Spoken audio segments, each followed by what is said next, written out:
All right, welcome everyone to an incredibly special press special Explore and Tour with Celebration Magazine Live. My name is Zoe Frost. I am your hostess with the mostest, and today I am live and on location at the Dallas Heritage Village. We have a lot of great things that we are going to show you today, and we also have special guest speaker Rose-Mary Rumbley talking in our saloon. While I am walking that way, just want to let everyone know that today is live.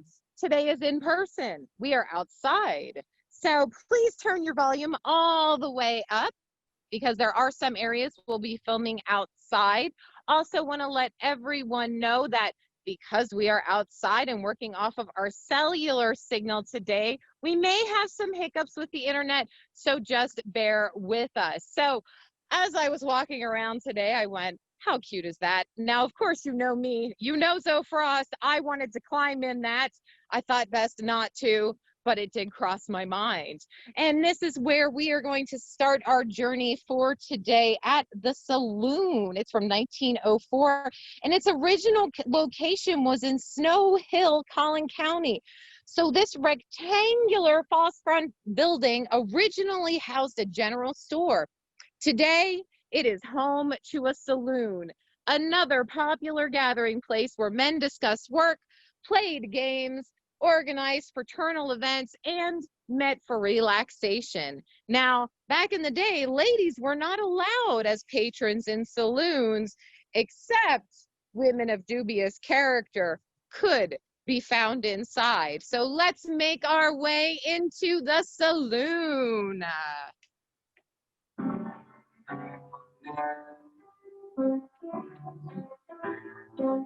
And who could that be playing the piano today?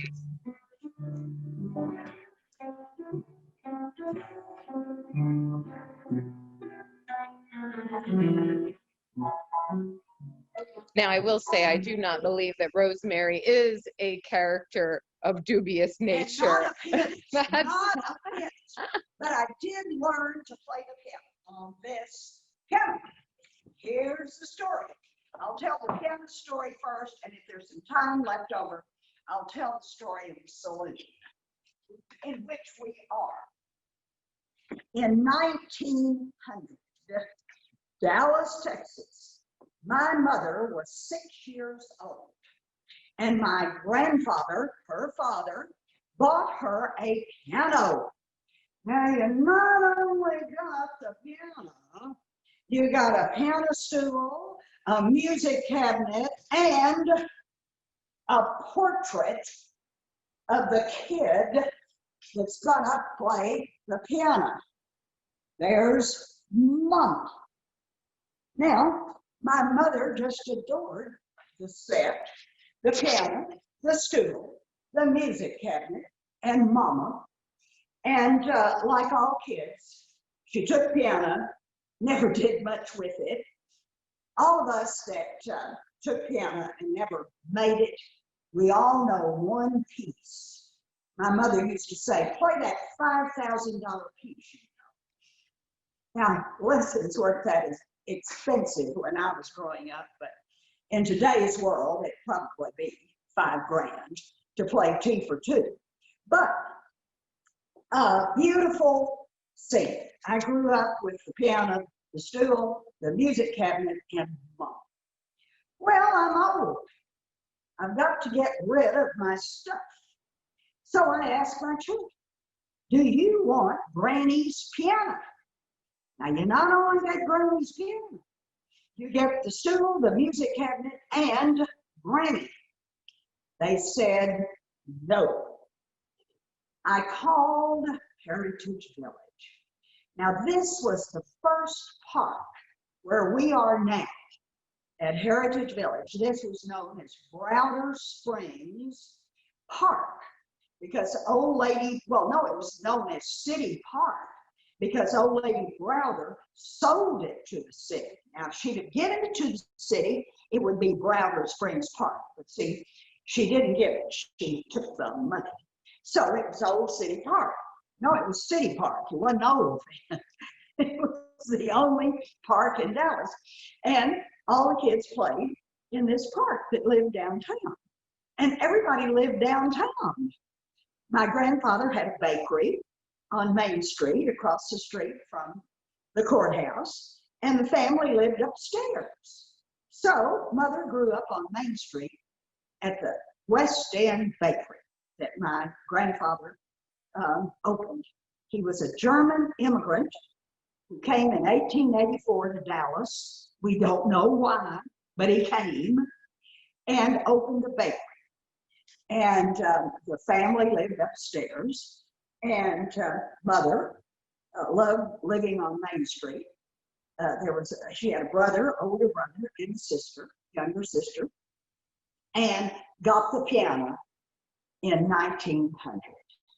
But my children didn't want it, so I called Heritage Village. I said, now, this piano has Dallas roots. It was purchased at Bush and Gertz, that's spelled G-E-R-T-S, Bush and Gertz Piano Company. And there was a deal made. When my grandfather bought the piano, you not only got the piano, you got a piano stool, you got a music cabinet, and Mom, the portrait of the kid. And I said, you'll get the whole set. And they said, we'll take it. We'll put it in the church. And I was, oh, how marvelous. My mother played in this park. And now she will be hanging in the church. See, there's a little church just down the street. All these precious little buildings are here. And so the movers came. And they got the piano, the stool, the music cabinet, and Mama. They arrived at the park, and the park calls and says, it's here. They're here. But the more we look at this, the more we see it belongs in the saloon. So here we are in the saloon with the piano. Well, of course, pianos belong in the saloon, but this is a family saloon because children come to this saloon.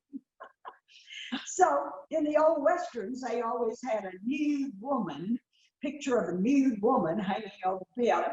This is a family saloon, so it's very appropriate to have my mom hanging over the piano.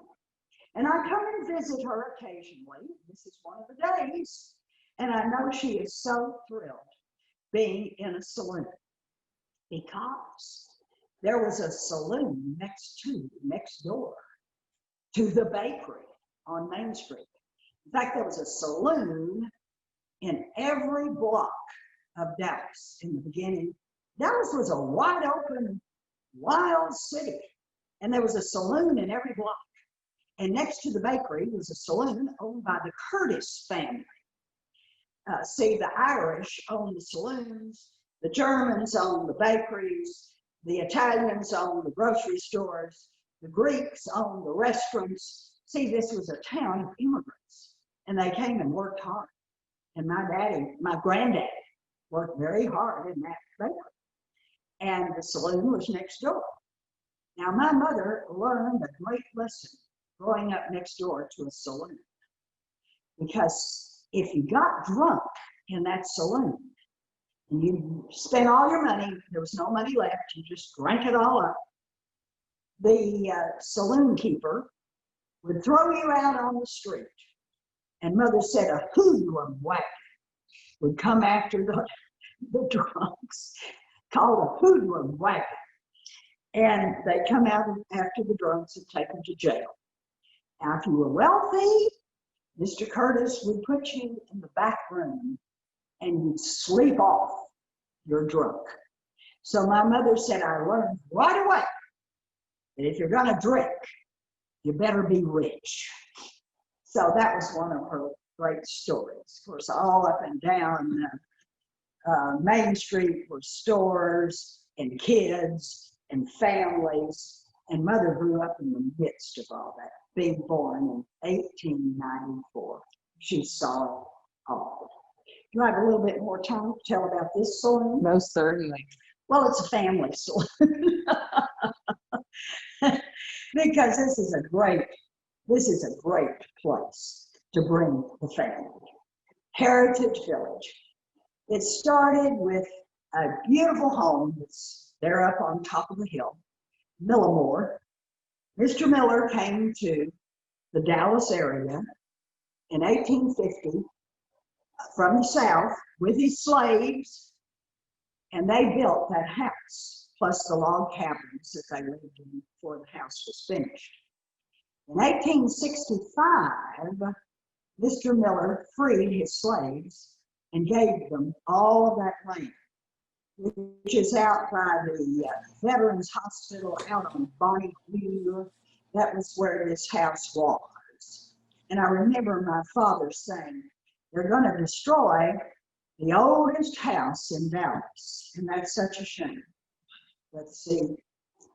Powers that be got busy, created Heritage Village, moved the house to the park. That was the first structure with the 2 log cabins that go along with the structure. And the land belongs to the Miller freed slaves. And my good buddy, Donald Payton, is one of from that family. And they still have a big reunion every year. The Miller family, they're very close. And they meet there. They're on their land, and also part of the land they gave to the Dallas Parks and Recreation Department, the Miller Family Park as well. And so that was the beginning. And then people said, no, we'll add more. And so there is well, obviously the saloon, the law office, a bank, the train station, depot, doctor's office, hotel, dentist's office, church, school, and a farm. Beautiful farm that the children really enjoy. This is a great place. If anyone asks you to give to Heritage Village, give. It's a great place too. It's nonprofit, so it's all off your income tax. I sound like I work for it, but I don't. But it's such a marvelous place. They have candlelight at Christmas time. Oh, all sorts of activities for the children. And a very special school is right across the street. And those children come almost every day to enjoy this little village of houses that are here at the park. It was the water source of Dallas. Browder Springs. Mrs. Browder sold the water, obviously sold the land. So it's sacred property. It truly is. Any other questions or thoughts? So how long has the piano been here? Oh, the piano, let's see, I don't know. It must be about 15 years. Yeah, it's 15 years. That's amazing. Yeah, and Mother's been hanging there. And I've been visiting her. And people have parties here at the saloon, which is a good place to have a private party, then have it here. Yeah. So we have a couple people asking about your books.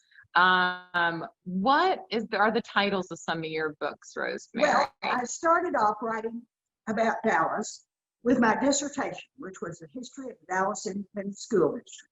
That's 1984. It's called A Century of Class. It's footnoted. Everything I say, I had to prove because that was a dissertation. Right.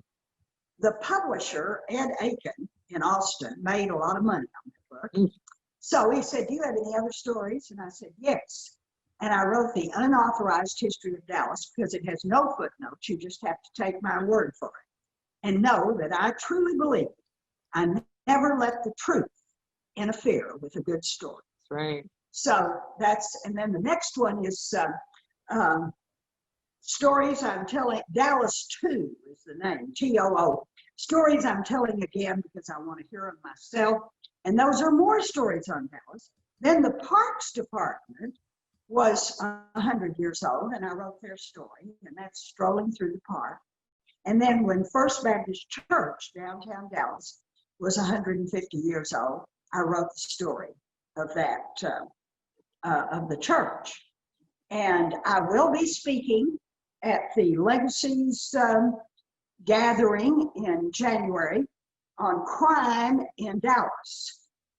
And I will use as one of the great men of Dallas who fought against crime was Dr. George W. Truett at First Baptist Dallas. He came to Dallas in 1897.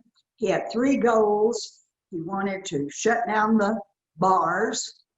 That's the 18th Amendment. No more liquor. He wanted to shut down the red light district. That was what over by what is now the West End. And he wanted better relations, racial relations, because it was odd, but right after World War I, the Ku Klux Klan rose. And that was a horrible thing. And Dr. George W. Truett silenced the Klan. So he met his 3 goals. Wow. All the bars were closed, Klan was gone, and the red light district was destroyed. Wow. So that'll be part of my presentation in January. Wonderful. Yeah. Awesome. Legacies is the magazine that Oh, cool. is published by City Park. So I'm going to show everybody a little bit better close up. I want to show them Mama hanging up here. That's right. So everybody can see. Here she is. Beautiful, beautiful painting. That is amazing. Because her hair is just so cute. I love it. And we're going to show off here. So this is the... Yeah, I keep it cheap. That was a deal too. Oh yeah, they send me the bill. If you take the can, I'll keep it cheap.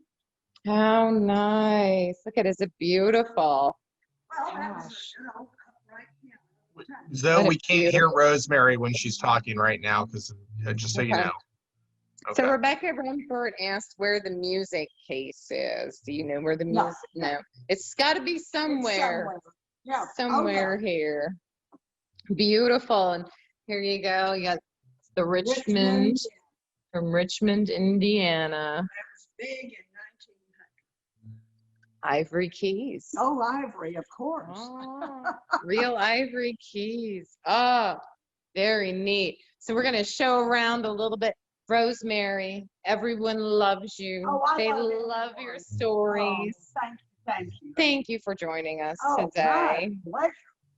And playing us a little ditty. A little ditty. Yeah. I may go home and practice. Tinkling. Back here, our bar set up. Now, those are fake beers on the bar, just so you are aware. And I will show you when we go outside. We will be sure to show you the house that Rose-Mary was talking about. This is a giant grizzly bear. It was donated by Miko Nash Jr. Came from Canada. That thing is big. I wouldn't want to meet him in the woods, would you? No. And back here, back an old, yeah, an old shoe shine station is what this is. Old shoe shine station over here. That is fantastic. Yes, spittoon. Yes, you can't have a saloon without the good old spittoon. So we've got our spittoon. So as we walk along Main Street, you'll see to your left is what used to be our print shop. This was also a store before it was brought here. And it's a brick building, so any brick building that was brought here to the village had to be taken apart manually and put back together brick by brick when it came here. Most of these places that you see in the village came here for the bicentennial back in 1976. So the earliest building we have here is called Miller Moore and the Miller Cabin, and that came in about 1966. The later ones came, the last one came in the 1990s to our village. So our main street looks more like a small town main street you find in Texas. Instead of downtown Dallas. Downtown Dallas at this time was a very bustling place with carts and horses and eventually the automobile. A very busy street, 2- and 3-story buildings would probably be the requisite for the day along that street. And behind me, as we're coming past the fountain. The fountain is a very popular spot for photographs. Of course, you have a lot of weddings here. They like to backdrop the fountain with the head table at the end of the row of tables for their dining. You can actually rent Main Street for an event. And it's very beautiful. You ever see it laid out? There's lights that go across the whole street, back and forth, white lights. It's a very pretty place to have your wedding. And of course, you would get married back in Pilot Grove Church, which is directly behind me. You can see that. That's a church from 1895 back in Pilot Grove. And it was the center of a community. Not only did you go to a church for religious services, but you also went there for community events. Community events could be a political debate. It could be a meeting about whether to pave the streets. That's because it was often the biggest building in your village or town. So that was the place you went to for many events. Most schoolhouses in the area, like I know there's a little schoolhouse in Duncanville, are a one-room schoolhouse. And that's essentially what you think about a one-room schoolhouse. So ours is a grand one. Over to, again to the right, we have the home of Daniel and Mary Sullivan. It's a very beautiful Victorian. It's a center entrance Victorian where you have, if you were to go inside to the right, you have the very formal side of the house, and to the left is the informal family side of the house. And Victorians are built that way so you can kind of impress your neighbors, your friends, maybe fellow businessmen or ladies that you're friends with, to show them how much money you have. And to the left, you can close all the doors and kind of hide the family mess. It's a neat setup. That's kind of a unique house where the 4 girls of the family stayed downstairs in one room, which seems pretty remarkable by today's standards. And the 5 boys lived upstairs, dormitory style, in that home. That's really neat how they would separate the house like that. Yeah, so when you walk through this front door, you would think it's a grand house, or you'd think the house is all picked up. And everything was that rich or expensive in the house. But really to the left, you're closing doors and you're kind of hiding your stuff. Kind of like the way I keep house. I need a house like that, right? I think we all need a house like that. All right. To the left over here is our Chautauqua Pavilion. This is our latest building here at the village. It's just recently been renovated. A Chautauqua Pavilion, of course, is built from about the Chautauqua movement that happened in the 1900s, right around turn of the century.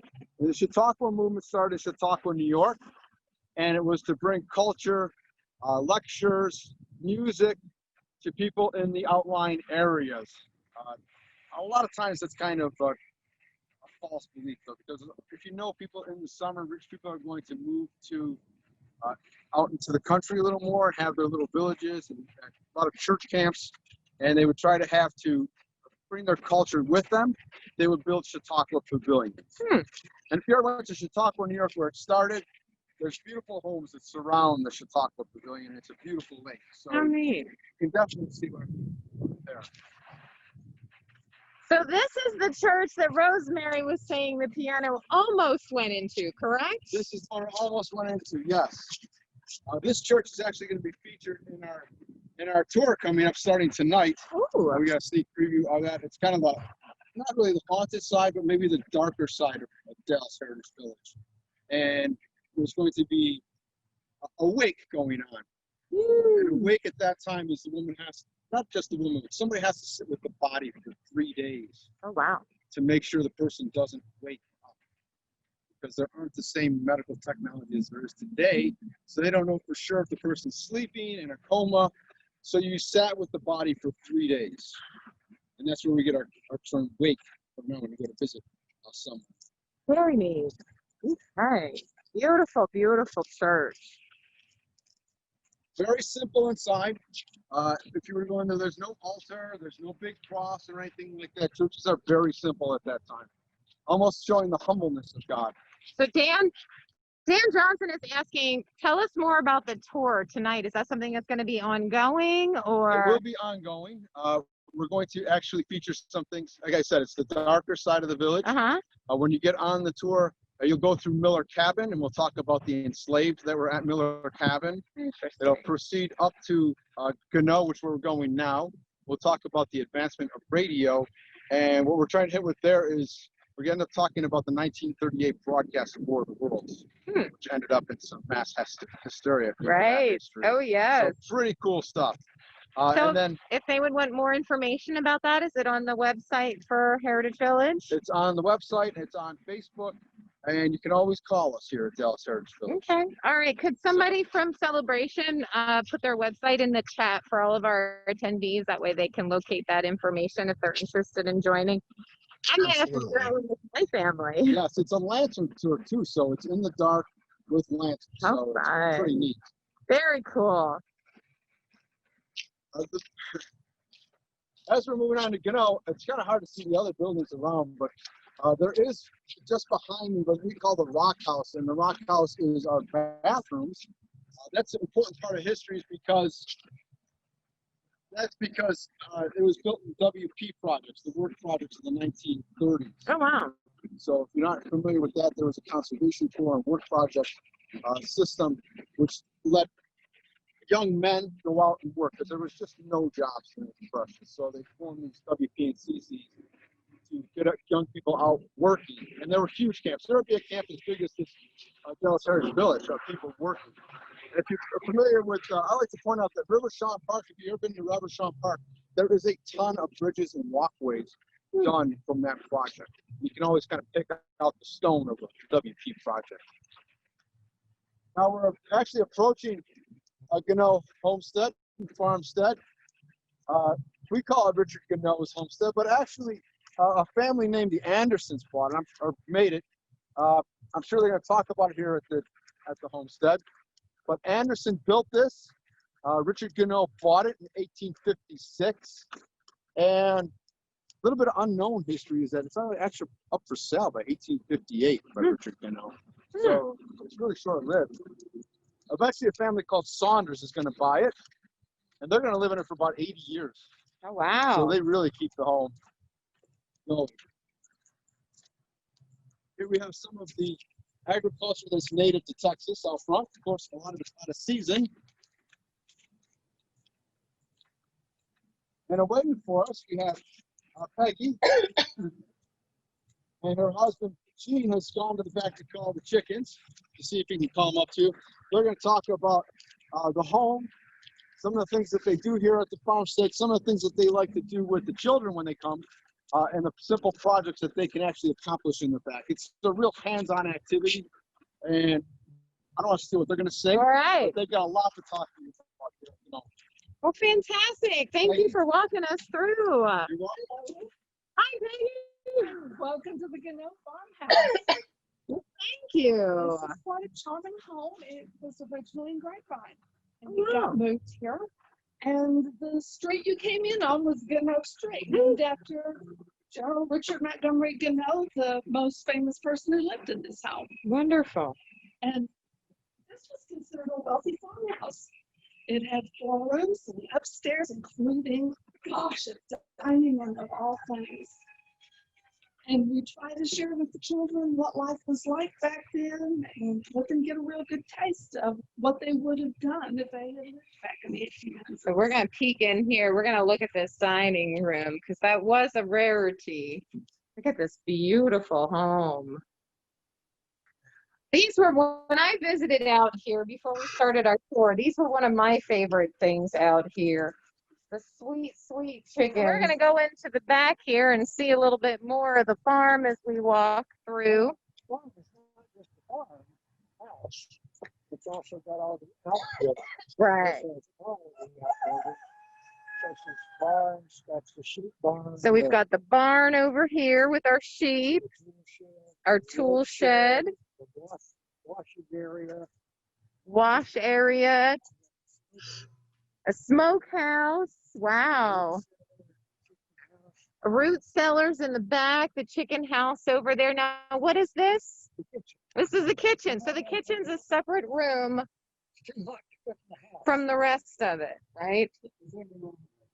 Wonderful. Look at this. So beautiful. The punched tin details in the cabinets are amazing. Very cool. It's a neat, I mean, just look at the craftsmanship and the detail that goes into the roof.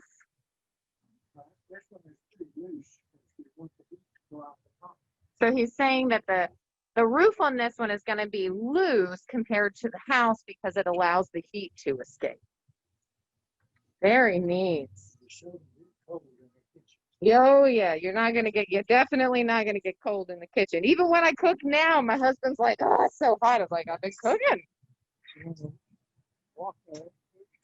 So what we're doing is they've got the crosscut saw here. So when Xander came through, he actually cut a slice of wood off. They're going to give you a good old-fashioned demonstration of how that works. So they are sawing a nice piece of cedar there. Smells so good.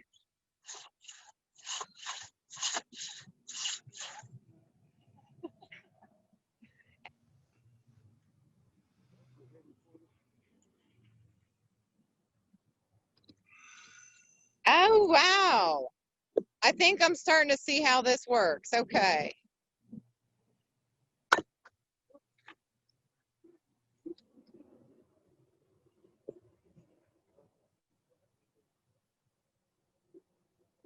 All right. So they would hit into it and then. All right. Very cool. I get it. I get how it works. Right.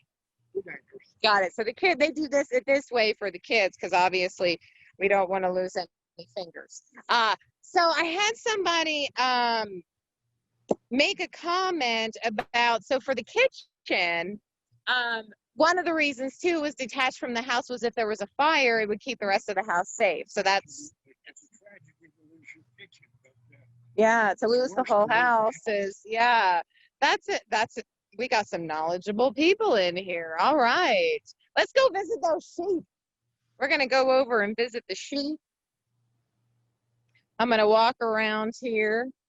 So here's your old wash station. So, you know, if your kids hate doing their laundry, you can bring them out here and show them what it used to be like. And then they'll love those washing machines, right? So here's our cute little guys here. They are beautiful. Aw, so sweet. Now, that's a blacksmith house back there, isn't it? Can we walk back there? And he's back there working. Woohoo! All right, so we found the blacksmith house back here. We're going to go take a peek at that. You're probably wondering about this mess. Yeah, so what's going on here? We lost a pear tree Oh. just the other day, Oh. but like folks back then, you don't put anything to waste. We are saving the wood to use for different projects. I'm taking the bark and the leaves, and I'm going to be using this for dyeing wool.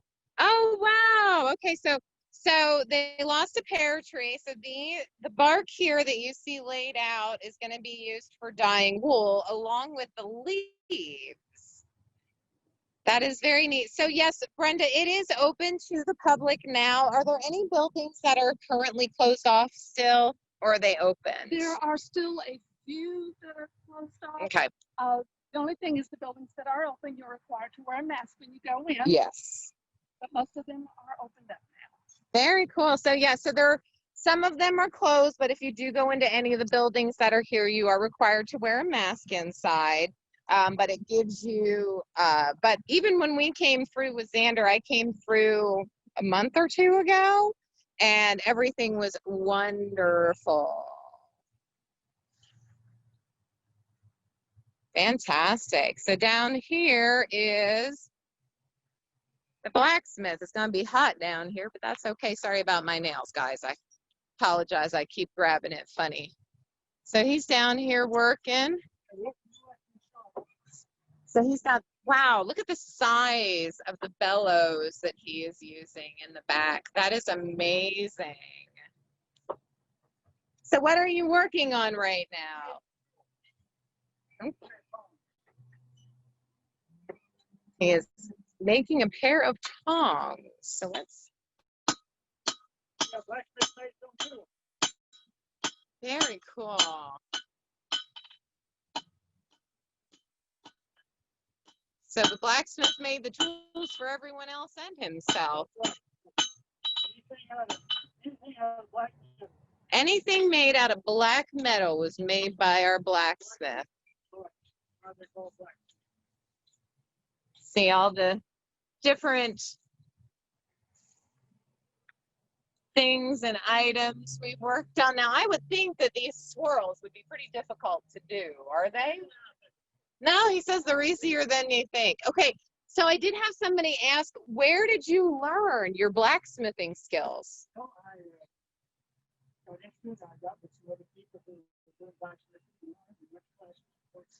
So he actually went and took classes to learn how to do this.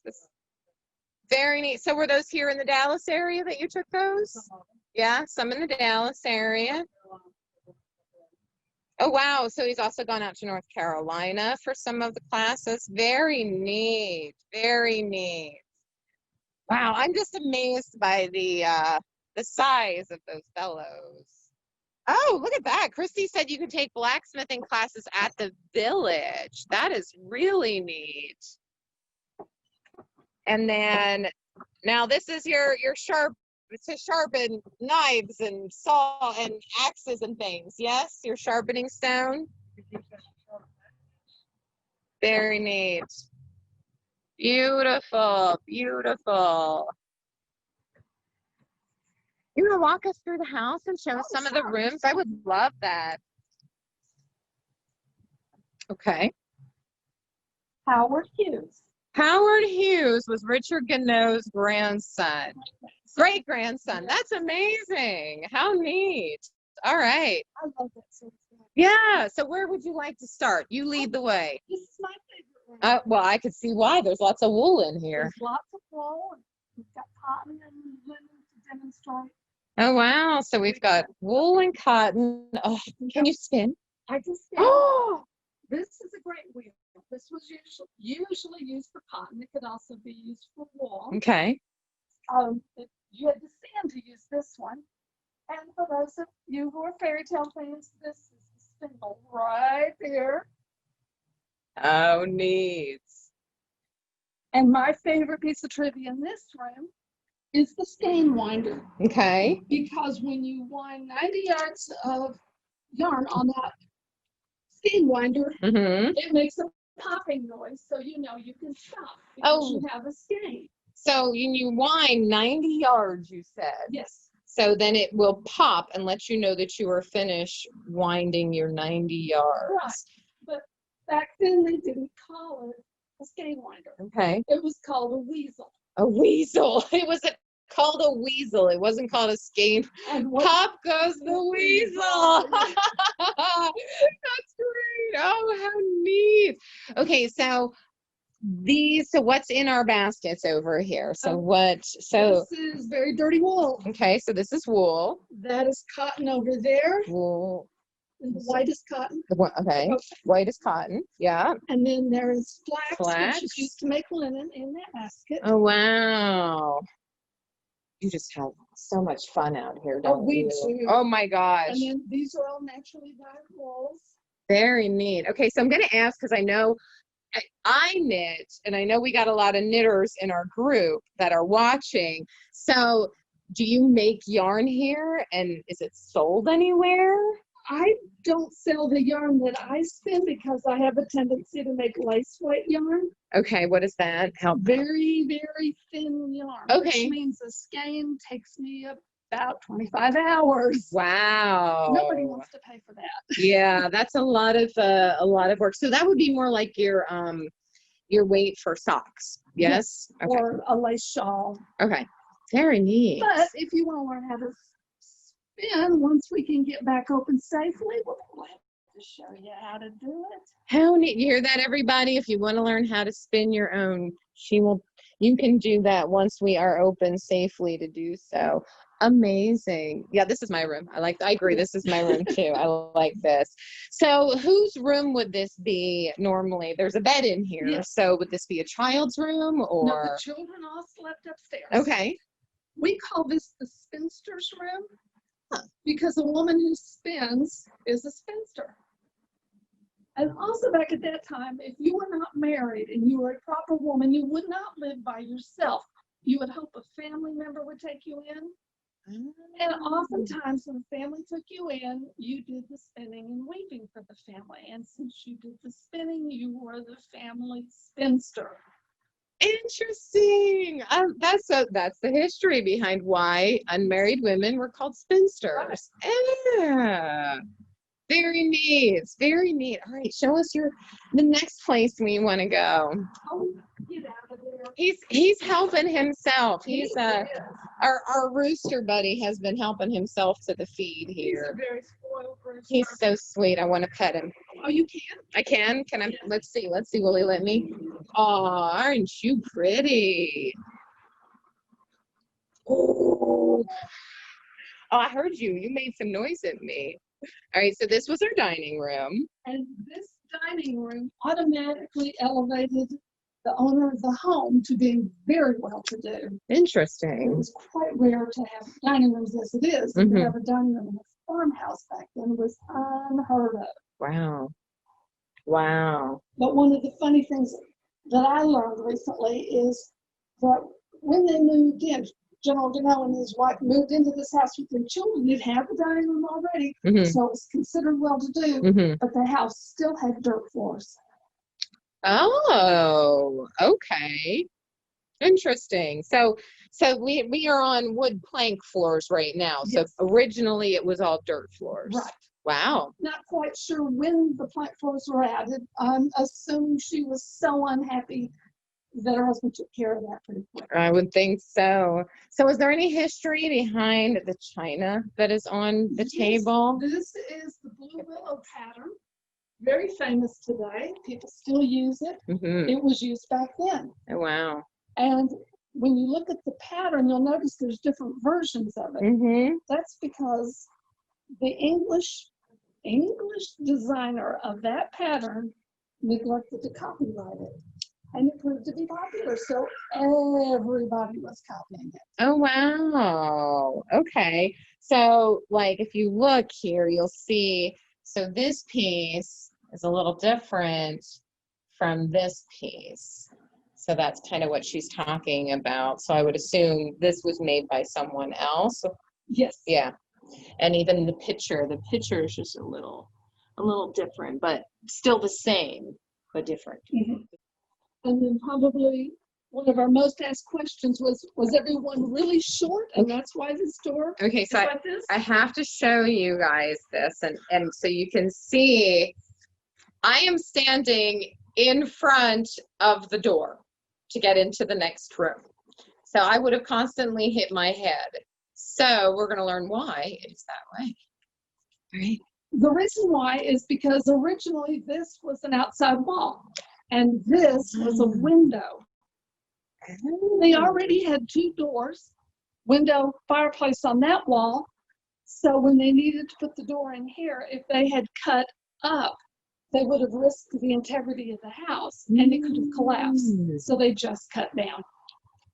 Wow, very smart. Okay, so I'm gonna try not to hit my head. I can stoop down so we can come into our room here. So this would be the living room.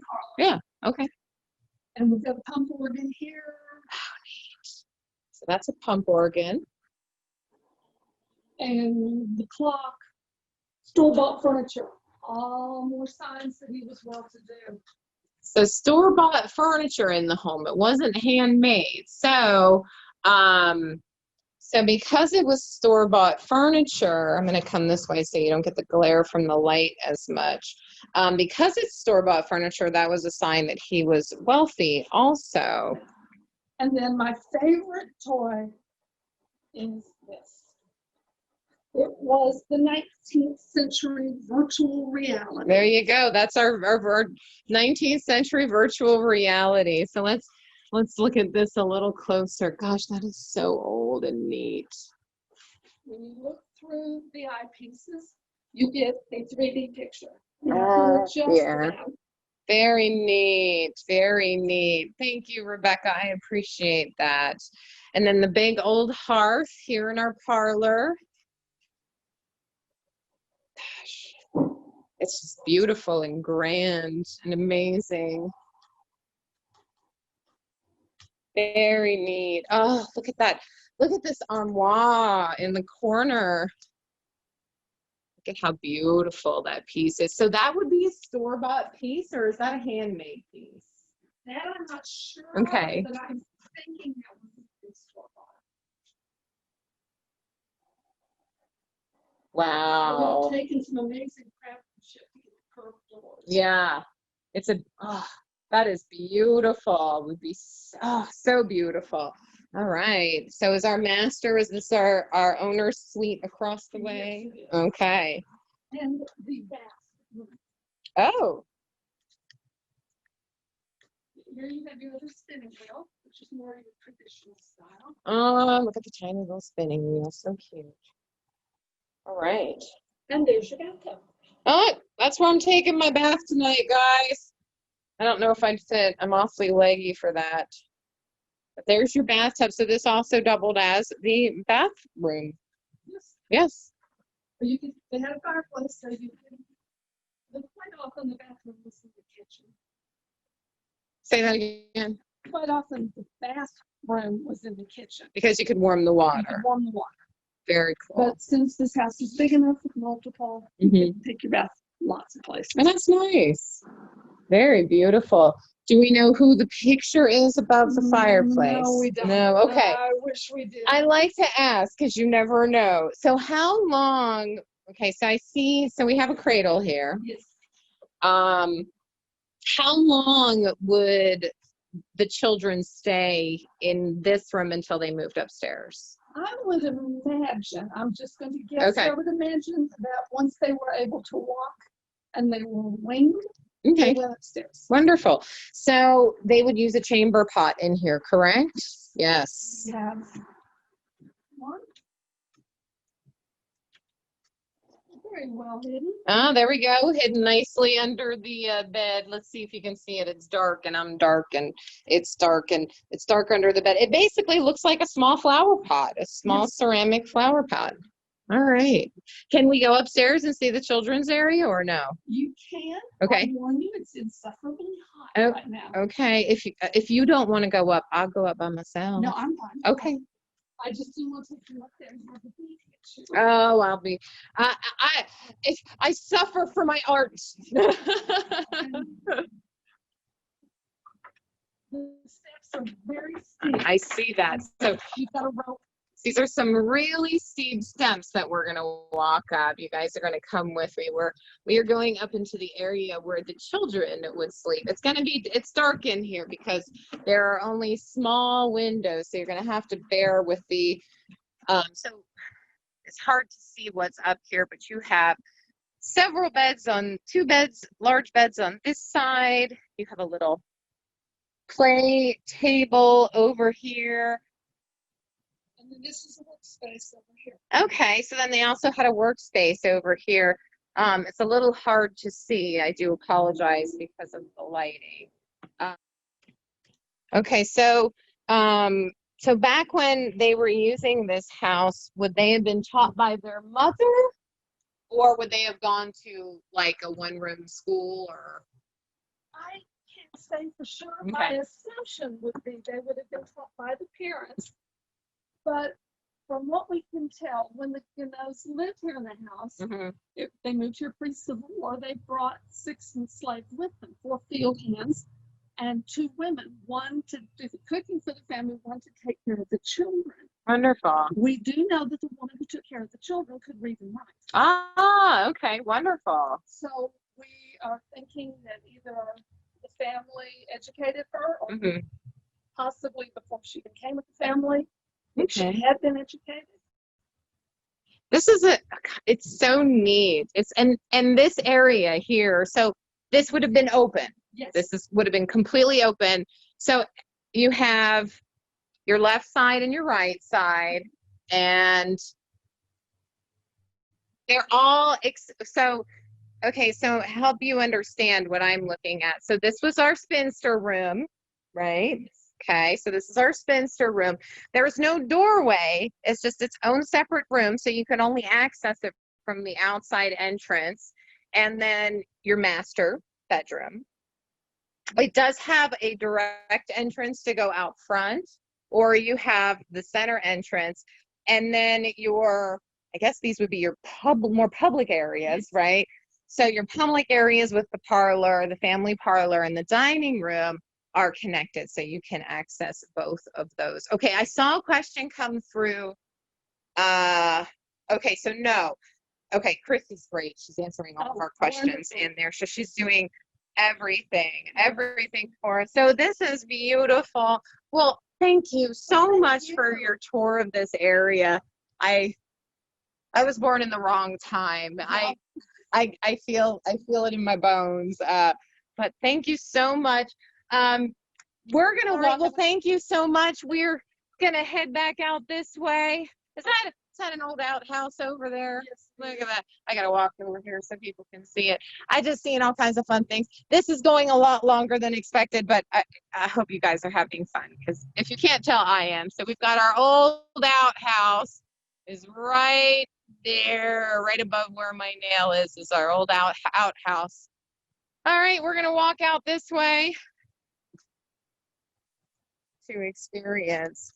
I could move down here. I could live down here. Okay, so this is the house, the Millermore house.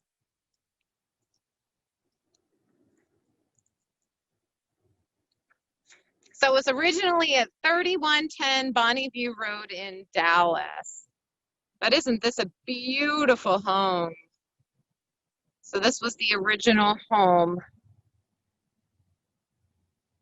Very neat. So that's the house that Rose-Mary was talking about. Here are the small log cabins that are on site of it. So, oh, it's a playhouse. So was that originally a playhouse for the children, or is it something you guys added?